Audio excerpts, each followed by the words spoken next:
سن 1978 کے اندر دارالعلوم دیوبند میں مجلس شورا منعقد ہوئی اور اس میں اجلاس 100 سالہ کی تجویز پاس ہوئی کہ سن 80 میں اجلاس 100 سالہ کے ظاہر ایک بہت بڑا موقع تھا، بہت عظیم موقع تھا وہ، تو اس کی تیاری بھی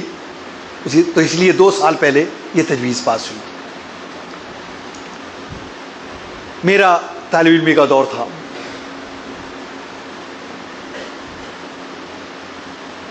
حضرت مولانا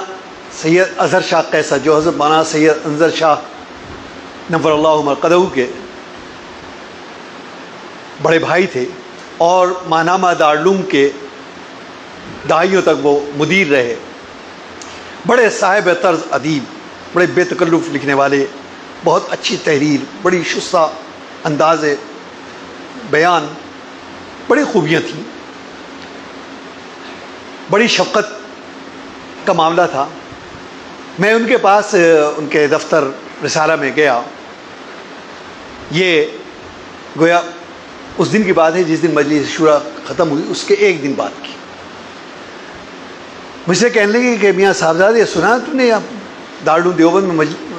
کا اجلاس 100 سالہ ہو رہا ہے؟ اچھا اس وقت ہمیں اجلاس 100 سالہ کی سمجھیے کہ اہمیت بھی معلوم نہیں تھی کہ انہوں نے اس کی اہمیت کے بارے میں کچھ دیر مجھے بتایا کہ اس کی یہ اہمیت ہے، یہ اہمیت ہے، دارالعلوم دیوبند کی یہ خدمات ہیں، اس دنیا آئے گی اور یہ ہوگا۔ پھر اس کے بعد انہوں نے کہا کہ میں یہ چاہتا ہوں کہ اس حوالے سے سب سے پہلا مضمون اگر کوئی شائع ہو تمہارا ہونا چاہیے۔ اب ہمارے ذہن کے اندر یہ دور دور بھی تصور نہیں تھا کہ ہم چند لائنیں بھی لکھ سکتے ہیں، لیکن انہوں نے اپنے مقام شفقت سے اور انداز بیان سے جو منظرنامہ پیش کیا اور بقول سے کہ وہ ذہن سازی کی انہوں نے، وہ ایسی کی کہ 15 منٹ کے بعد ہم اپنے آپ کو ابوالکلام آزاد سمجھنے لگے تھے کہ ہم تو بہت بڑے صاحب طرز ادیب بن چکے ہیں، حالانکہ ابھی ایک لائن بھی نہیں لکھی۔ اتنی حوصلہ افزائی، اس قدر انہوں نے،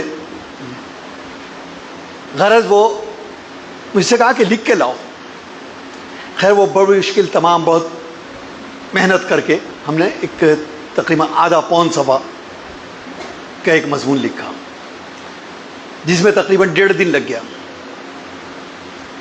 لکھ رہے کاٹ رہے، پھر وہ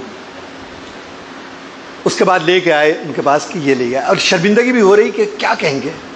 کہ کیا لکھ کے لایا، لیکن یہ بڑوں کی جو خرد نوازی،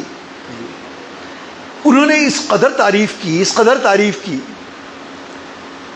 کہ بھئی میں تو کبھی تصور بھی نہیں کر سکتا تھا کہ تم اتنا بہترین لکھ سکتے ہو، اور تم نے تو یہ کیا، یہ کمال کیا، یہ کمال۔ غرض وہ ایک بڑی تعریف، اور اس میں یہ جملہ جو ہے اس کو اگر ایسے بیان کیا جائے تو میرے خیال سے زیادہ اچھا رہے گا۔ یہاں جو ہے یہ اس لفظ کے بجائے اگر یہ رکھ لیا جائے، معلوم ہوا کہ سارے مضمون کو انہوں نے بدل دیا اور مجھے پتہ بھی نہیں چلا کہ مضمون کب بدلا گیا۔ تو یہ دراصل طالب علمی کا دور جو ہوتا ہے، یہ تحریر اور تقریر کی صلاحیتوں کو، اس کی استعداد کو سیکل کرنے کا دور ہے۔ ظاہر ہے کہ یہ محنت سے آئے گا۔ اگر آپ اس صلاحیت کو ختم کرنا چاہیں، آپ نے محنت کی، محنت کر کے حاصل کیا، اس کو حاصل بھی کر لیا، آپ بہت اچھے مقرر بھی بن گئے، بہت اچھے ادیب بھی بن گئے، لیکن اس کو برقرار رکھنے کے لیے بھی آپ کو مسلسل محنت کرنے کی ضرورت ہے۔ لیکن اگر آپ یہ چاہیں کہ اس صلاحیت کو آپ ختم کر دیں یا اس کی افادیت کو مٹا دیں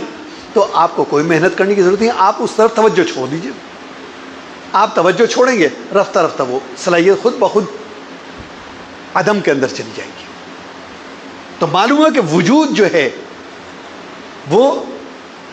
خوبیوں کا سرچشمہ ہے اور عدم جو ہے وہ عیوب کا مرکز اور محور ہے۔ انسان جب ماں کے پیٹ سے آتا ہے، یخرجون من بطون امہاتہم لا تعلمون شیئا، تو وہ کچھ بھی نہیں جانتا، وہ تو ایک گوشت کا لوتھڑا ہے بس۔ پھر اس کے بعد رفتہ رفتہ اس کی نشوونما بڑھتی ہے. جب اس کا ابتدائی دور ہے اس کی طبیعت اس کی مالک ہے. طبیعت میں جو آئے گا وہ کرے گا. بچے کی یہ شرارتیں ہوتی ہیں اور یہی اچھی لگتی ہیں. گویا اس وقت